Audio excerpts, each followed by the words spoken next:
Maka barang siapa yang melakukan sekecil biji sawi kebaikan, maka Allah akan perlihatkan kebaikan itu. Dan sebaliknya, barang siapa yang melakukan kejahatan sekecil biji sawi, maka Allah akan perlihatkan kejahatan itu.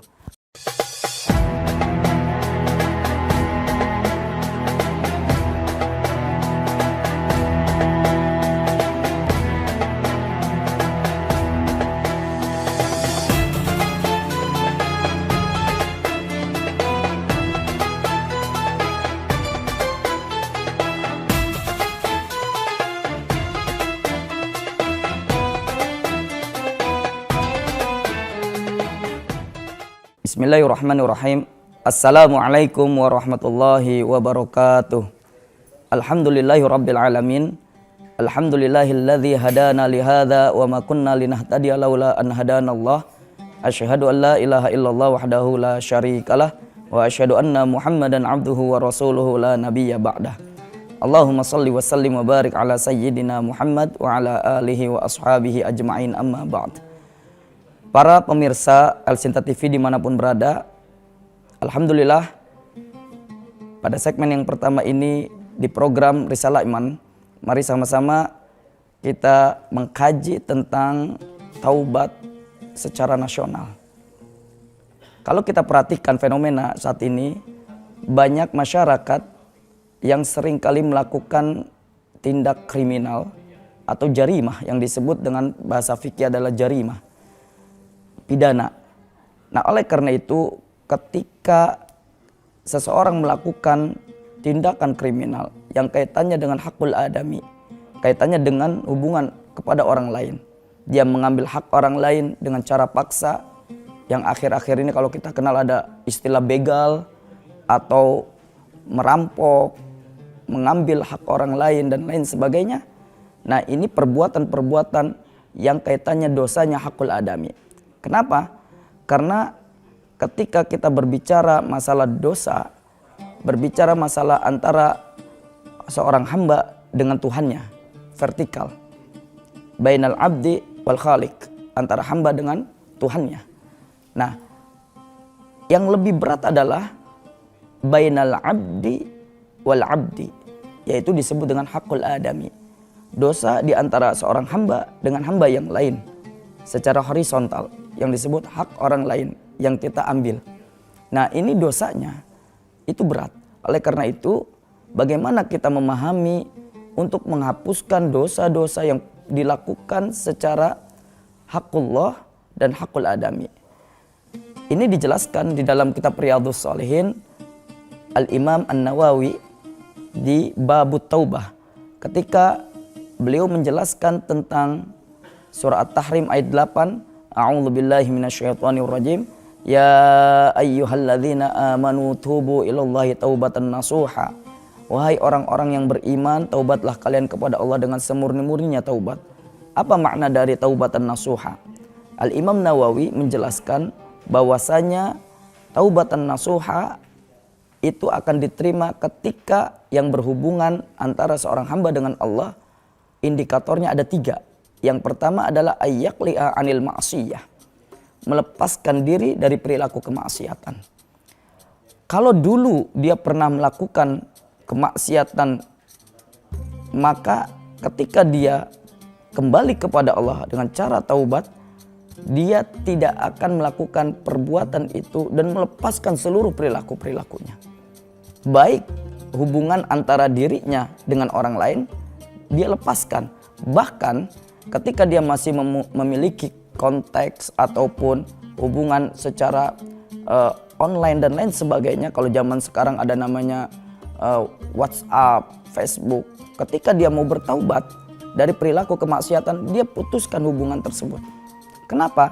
Karena orang yang masih berhubungan dengan orang yang pernah bersama dia melakukan kemaksiatan, dia tidak akan terlepas. Dan itu fenomena yang terjadi. Oleh karena itu, menurut Imam Nawawi harus lepaskan perilaku kemaksiatan. Yang kedua, ayyandama ala fi'liha, menyesali perbuatan yang dia lakukan.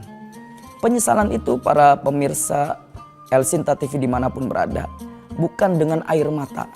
ketika dia ditangkap oleh penegak hukum, kemudian dia dihadapkan ke meja hijau di depan hakim, kemudian dia nangis dan juga memakai tasbih dan lain sebagainya, itu bukan penyesalan yang hakiki. Penyesalan yang hakiki adalah ketika dia meminta ampun di hadapan Allah Subhanahu wa taala pada saat seluruh manusia sedang tertidur. Bangun malam, lakukan sholat sunnah taubat 2 rakaat. Baru itu namanya penyesalan. Teteskan air mata dia di hadapan Allah Subhanahu wa taala. Akui kesalahan-kesalahan di masa yang lalu. Itulah yang disebut penyesalan. Jadi penyesalan itu adalah ketika seseorang yang mengakui kesalahannya di hadapan Allah Subhanahu wa taala dan meminta ampun kepadanya. Para pemirsa LCT TV dimanapun berada. Kemudian yang ketiga, menurut Imam Nawawi, ketika seorang hamba dia ingin taubatan nasuha, indikatornya adalah ayya'zima alla ya'uda ala fi'liha. Bertekad di dalam dirinya untuk apa? Alla ya'uda, untuk tidak mengulangi ala fi'liha, perbuatan yang dia lakukan di masa yang lalu. Kalau dia sungguh-sungguh ingin bertaubat, maka dia berazam dalam dirinya, ya Allah, mulai dari detik ini, menit ini, jam ini, hari ini, pekan ini, bulan ini, tahun ini, hamba berjanji ya Allah untuk tidak mengulangi perbuatan yang pernah hamba lakukan. Salah satu contoh perbuatan yang seseorang pernah melakukannya yaitu misalnya khamr. Dia sering dengan pergaulannya, kebebasannya, dia minum minuman khamr atau disebut dengan istilahnya kek botol yang mereknya berbagai macam. Ada merek brand, brandy, janen, whisky, wine, topi miring dan lain sebagainya. Maka pada saat itu dia berjanji, Allah, saya tidak akan mengulangi perbuatan itu lagi. Nah, oleh karena itu ketika indikator ketiga ini ada dalam dirinya, maka itu akan diterima oleh Allah sebagai taubatan nasuha. Kemudian yang kedua, ketika bainal abdi wa bainal hakil adami, di antara seseorang dengan haknya orang lain atau hakul adami.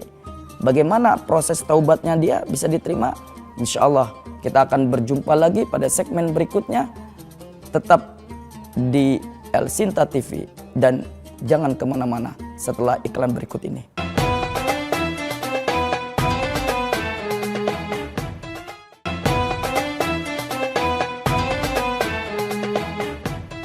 Para pemirsa Elsinta TV dimanapun berada, pada segmen yang kedua ini kita akan mengkaji taubatan nasuha yang Allah akan ampuni ketika dosanya di antara hakul adami, yaitu haknya orang lain. Kalau kita punya salah dengan Allah, kita tidak sholat, kita tidak puasa Ramadan, kemudian kita taubat kepada Allah, Allah segera akan menerima taubatan kita. Tapi ketika kita punya salah kepada manusia, karena kita pernah mengambil haknya, karena kita pernah mengambil hartanya, maka disinilah Allah Subhanahu wa taala akan menerima taubatan kita setelah kita menunaikan hak-hak yang telah kita ambil. Maka di dalam kitab Riyadhus Shalihin, Imam Nawawi menjelaskan ayuqda amwalahu, mengembalikan harta yang telah dia ambil. Kalau hartanya dulu dia ambil 1 miliar contohnya, maka kembalikan 1 miliar, baru dia diterima oleh Allah taubatan nasuha. Ada pertanyaan, bagaimana kalau misalnya ternyata harta yang telah dia ambil dia tidak bisa mengembalikannya? Apakah dia tidak akan diampuni dosa-dosanya? Itulah nanti ranah hak prerogatif Allah. Karena ada di mana ranah haknya Allah yang tidak bisa dilewati oleh manusia. Yang terpenting bagi kita adalah kesungguhan kalau kita ingin taubat secara pribadi. Bahkan negara ini akan menjadi baldatun thayyibatun wa rabbun ghafur jika masyarakatnya yang ada di dalamnya sama-sama untuk menggerakkan yang namanya taubat nasional. Karena taubat nasional ini penting bagi kita. Untuk apa? Untuk kita menyadari berapa besar kesalahan yang pernah kita lakukan di masa yang lalu. Bahkan seringkali kita mengatakan ini adalah hakku, ini adalah kekuasaanku. Tapi dia tidak fahami bahwasanya apa yang dia perbuat, ketika dia mengambil hak-hak orang lain, maka Allah akan memintai pertanggungjawaban di yaumil hisab nanti. Karena sekecil apapun perbuatan yang buruk yang kita lakukan, maka disitulah Allah akan perlihatkan perbuatan buruk tersebut. Sebagaimana Allah Subhanahu wa taala berfirman, A'udzubillahi minasyaitonirrajim. Faman ya'mal mithqala dzarratin khairan yarah wa may ya'mal mithqala dzarratin syarran yarah. Maka barang siapa yang melakukan sekecil biji sawi kebaikan, maka Allah akan perlihatkan kebaikan itu. Dan sebaliknya, barang siapa yang melakukan kejahatan sekecil biji sawi, maka Allah akan perlihatkan kejahatan itu. Kapan Allah perlihatkan?